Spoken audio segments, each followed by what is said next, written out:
ಇನ್ನು Congress most communal and criminal party ಕೈಪಡೆ ವಿರುದ್ಧ ಮಾಜಿ ಸಚಿವ ಸಿಟಿ ರವಿ ವಾಗ್ದಾಳಿ ನಡೆಸಿದ್ದಾರೆ. ಕಾಂಗ್ರೆಸ್ ನಾಯಕರು ನಿಜವಾಗ್ಲೂ ಜಾತ್ಯತೀತರ, ನಿಜವಾದ ಜಾತ್ಯತೀತರಾಗಿದ್ರೆ ಹುಂಡಿಕಳರಾಗ್ತಾ ಇರಲಿಲ್ಲ. ಕಾಂಗ್ರೆಸ್ ನಿಜವಾದ ಜಾತ್ಯತೀತರ ಆದ್ರೆ ಎಲ್ಲ ಕಡೆ 10%, ಮಸೀದಿಯಲ್ಲಿ ಚರ್ಚ್ಗಳಲ್ಲಿ 10% ಹಣ ಕೇಳ್ತಾ ಇದ್ರು. ಯಾಕೆ ಕೇವಲ ದೇಗುಲದ ಹುಂಡಿಗೆ ಕೈ ಹಾಕ್ತಾ ಇದ್ದಾರೆ? ಚಿಕ್ಕಮಗಳೂರಿನಲ್ಲಿ ಮಾಜಿ ಶಾಸಕ ಸಿಟಿ ರವಿ ವಾಗ್ದಾಳಿ ನಡೆಸಿದ್ದಾರೆ.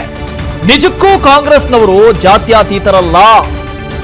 ಒಂದು ವೇಳೆ ಅವರು ಜಾತ್ಯತೀತರಾಗಿದ್ದಿದ್ರೆ ದೇವಸ್ಥಾನಗಳ ಹುಂಡಿಗೆ ಮಾತ್ರ ಯಾಕೆ ಕೈ ಹಾಕ್ತಾ ಇದ್ರು?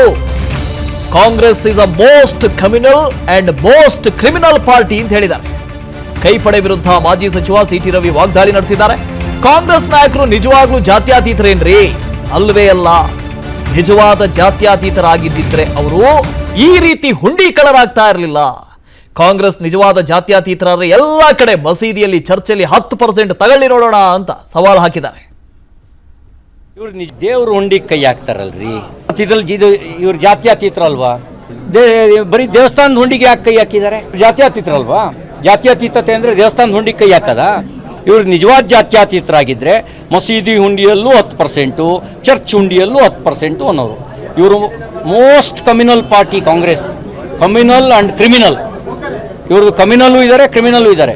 ಇವ್ರು ನಿಜವಾದ ಜಾತ್ಯತೀತವಾದಿಗಳಾಗಿದ್ದರೆ ಅಥವಾ ನನ್ನ ಹೆಸರಿನಲ್ಲೂ ಶಿವ ರಾಮ ಇದ್ದಾನೆ ಅಂತ ಇವ್ರು ಹೇಳ್ಕೊಳ್ಳೋದು ನಿಜ ಆಗಿದ್ರೆ ಭಕ್ತರು ಕೂಡ ದೇವ್ರ ಹುಂಡಿಗೆ ಕೈ ಹಾಕ್ತಿರ್ಲಿಲ್ಲ, ಹುಂಡಿ ಕಳ್ಳರಾಗ್ತಿರ್ಲಿಲ್ಲ. ಇಲ್ಲ, ಎಲ್ರಿಗೂ ಸಮಾನಪ್ಪ, ಎಲ್ಲರೂ ಸಮಾನ.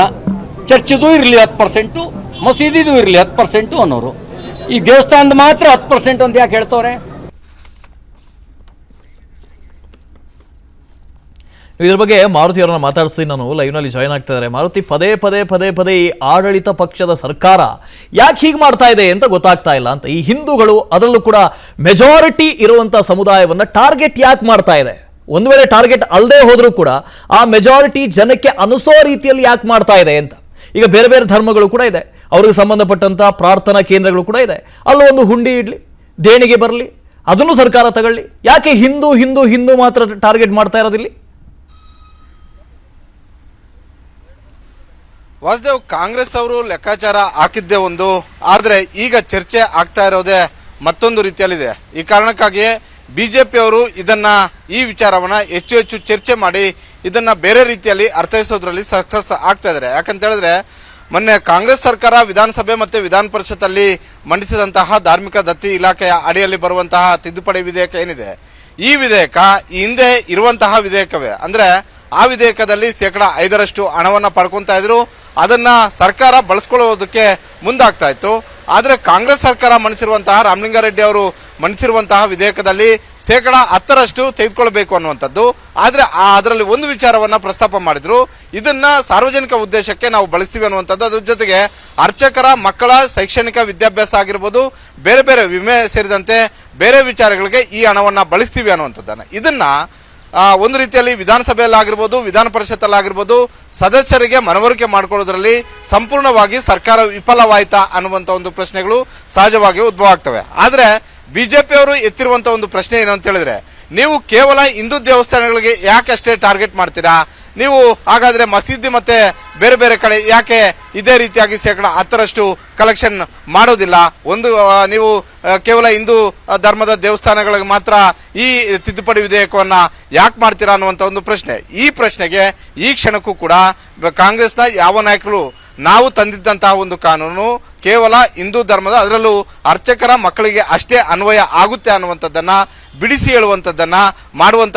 ಹೇಳುವಂತಹ ಒಂದು ಕೆಲಸವನ್ನ ಮಾಡಲಿಲ್ಲ. ಹೀಗಾಗಿ ಈ ತಿದ್ದುಪಡಿ ವಿಧೇಯಕವನ್ನ ಬಿಜೆಪಿ ಮತ್ತೆ ಜೆಡಿಎಸ್ ಎರಡೂ ಸೇರಿ ಒಂದು ಕಡೆ ವಿಧಾನಸಭೆಯಲ್ಲಿ ಸೋಲಿಸೋದಕ್ಕೆ ಆಗಲಿಲ್ಲ. ವಿಧಾನಸಭೆಯಲ್ಲಿ ಸಂಖ್ಯಾಬಲ ಇದ್ದಿದ್ದರಿಂದ ಕಾಂಗ್ರೆಸ್ ಅವರು ಪಾಸ್ ಮಾಡಿಕೊಳ್ಳೋದ್ರಲ್ಲಿ ಯಶಸ್ವಿ ಆದರು. ಆದರೆ ವಿಧಾನ ಪರಿಷತ್ತಲ್ಲಿ ಕಾಂಗ್ರೆಸ್ ಅವರ ಸಂಖ್ಯಾಬಲ ಕೇವಲ 19 ಮಾತ್ರ ಇದೆ.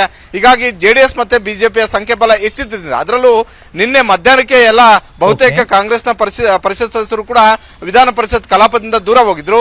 ಹೀಗಾಗಿ ಅಲ್ಲಿದ್ದಂತಹ ಬಿಜೆಪಿ ಮತ್ತೆ JDS ನ ಸದಸ್ಯರು ಈ ಬಿಲ್ ನಲ್ಲಿ ಕೆಲವೊಂದಷ್ಟು ಬದಲಾವಣೆಗಳನ್ನ ಮಾಡಿ ಅನ್ನುವಂತ ಒಂದು ಒತ್ತಾಯವನ್ನು ಮಾಡಿದ್ರು.